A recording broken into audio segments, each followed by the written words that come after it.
Olá e bem-vindos. Vamos começar com um quebra-cabeça que, todo mundo já deve ter visto por aí. Um gestor público pode seguir 100% da lei, todos os regulamentos, assinar os papéis certinho e ainda assim ser um desastre completo. Pensa naquela imagem clássica da ponte pro nada. Uma obra que pode ter tido uma licitação perfeita, materiais de primeira, tudo dentro da lei, mas não leva a lugar nenhum. Cumpriu as regras, mas foi um desperdício total. Pois é. E é exatamente essa lacuna, sabe? Esse espaço entre o que é legalmente correto e o que é efetivamente bom que define o nosso tema de hoje. A gente sente que tem algo errado, mas não sabe apontar o dedo, porque tecnicamente nenhuma lei foi quebrada. Exato. Então a nossa missão aqui é investigar justamente isso. Vamos mergulhar no que é auditoria operacional ou de desempenho. E o foco, que fique claro, não é caçar fraude ou desvio de dinheiro, como na auditoria que a gente está acostumado a ver no jornal. A pergunta aqui é outra, bem mais sofisticada. O governo está administrando bem? Os serviços públicos estão realmente melhorando a vida das pessoas? O fascinante aqui é que essa abordagem representa uma evolução imensa no controle do gasto público. É sair de uma postura que só olha pelo retrovisor para punir o erro, para uma que olha pelo para-brisa para ajudar a desviar dos problemas. O objetivo é agregar valor, sabe? É ser uma ferramenta de aperfeiçoamento. E o motor dessa análise são os famosos 3Es. Ok, os 3Ss? Já ouvi falar deles, mas sempre parece um jargão meio técnico. Vamos desdobrar isso porque me parece que entender a diferença entre eles é a chave para resolver aquele nosso quebra-cabeça do início. É exatamente a chave. Vamos a um exemplo prático para ficar mais fácil? Pensa numa grande campanha de vacinação nacional. O primeiro é o economicidade. A pergunta aqui é bem direta. Comprou barato? O foco está no insumo, na matéria-prima. É sobre adquirir as seringas, o algodão, as vacinas, com o menor custo possível, mas, e esse é o detalhe, mantendo a qualidade necessária. Certo, não adianta comprar a seringa mais barata do mercado se metade delas quebram na aplicação, né? Aí você tem que usar 2 por pessoa, o barato sai caro. Perfeito. Esse é o equilíbrio da economicidade. Agora, o segundo E, eficiência. Aqui a gente muda o foco da compra para o processo. A pergunta é, fez direito? Fez de forma produtiva? A eficiência é a relação entre os recursos que você usou e o que você produziu. É sobre fazer mais com menos. No caso da vacinação, seria algo como a velocidade com que as pessoas são vacinadas? Exatamente. Imagina 2 postos de saúde idênticos, com o mesmo número de enfermeiros, a mesma quantidade de vacinas. O posto A vacina 100 pessoas por hora, porque organizou a fila, o cadastro, a aplicação de forma inteligente. O posto B, mais desorganizado, vacina só 50. O posto A foi muito mais eficiente, ele otimizou o processo. Ok, então compramos bem e aplicamos rápido. Parece que está tudo perfeito. Qual é o terceiro E? Então, o terceiro E é eficácia. E aqui a pergunta é a que realmente importa para o cidadão. Atingiu a meta? A eficácia não quer saber do custo ou da velocidade. Ela olha para o resultado final, para o objetivo. Se a meta da campanha era vacinar 90% do público-alvo e, no fim, 91% foram vacinados, a campanha foi eficaz. Se vacinou só 70%, não foi. Não importa o quão baratas foram as seringas ou quão rápido os postos trabalharam. Nossa, agora a ficha caiu. Isso é quase uma armadilha, né? Um gestor pode encher uma apresentação de gráficos mostrando como economizou dinheiro e como os postos bateram recordes de produtividade, mas no fim das contas não atingiu a meta. A auditoria operacional é a ferramenta que expõe essa contradição. É a ferramenta que fura a propaganda. E voltando à sua ponte pro nada. Ela pode ter sido um primor de economicidade com cimento comprado a preço de banana e de eficiência, terminada antes do prazo. Mas foi um monumento à ineficácia. Não serviu para absolutamente nada. Esse exemplo mostra que um gestor pode ter nota 10 em 2 Es e 0 no terceiro. E o resultado final é o desperdício completo. Isso muda tudo. Mas a análise para por aí, nesses 3? Não, ela ficou ainda mais inteligente. As auditorias mais modernas perceberam que mesmo os 3 Es não contavam a história toda. E aí adicionaram mais 2, efetividade e equidade. Peraí. Para mim, eficaz e efetivo soam como a mesma coisa no dia a dia. Se o governo cumpriu a meta de construir 10 escolas, ele foi eficaz? Como isso não seria efetivo? O problema não está resolvido? Você tocou num ponto que gera mais confusão, mas a diferença é crucial. A eficácia pergunta: você entregou o que prometeu? No caso, as 10 escolas foram construídas. É uma meta, um produto.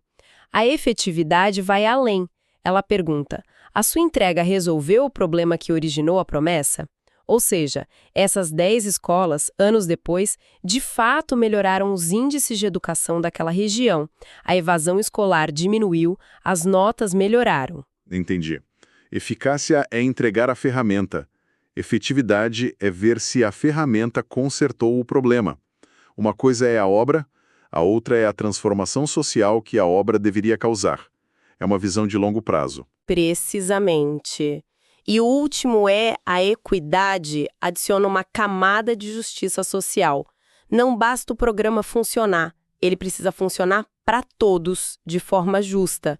Ele questiona: a distribuição dos serviços alcançou quem mais precisava? Voltando à vacinação, a campanha pode ter atingido a meta de 90% no país, mas e se esses 90% se concentraram nas capitais e áreas ricas? E as comunidades ribeirinhas, as aldeias indígenas, ficaram com cobertura de 30%. O programa falhou no critério da equidade. Isso é fundamental. Não adianta ter uma média nacional bonita se ela esconde desigualdades brutais. Ok, esses 5S formam uma lente muito poderosa para analisar qualquer política pública.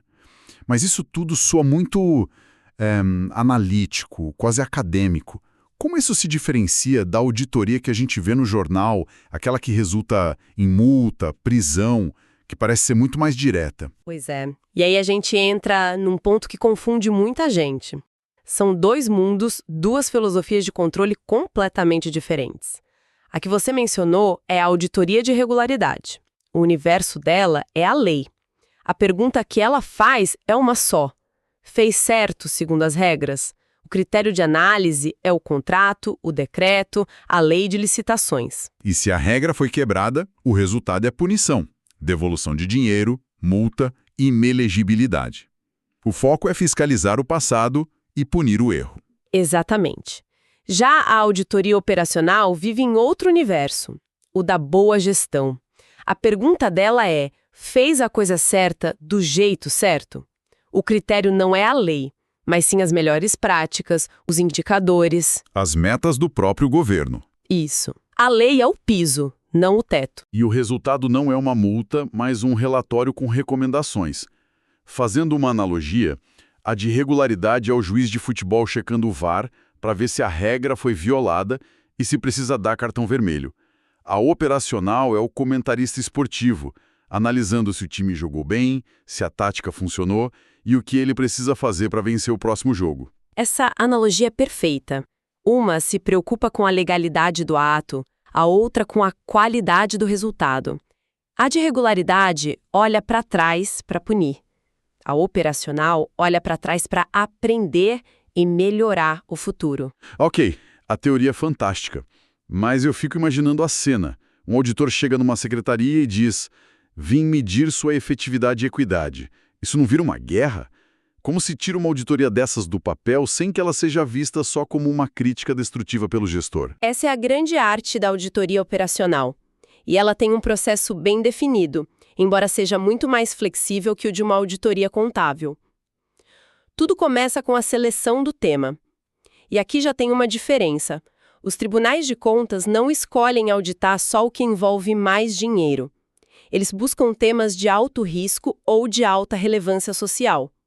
A materialidade aqui não é só financeira, sabe?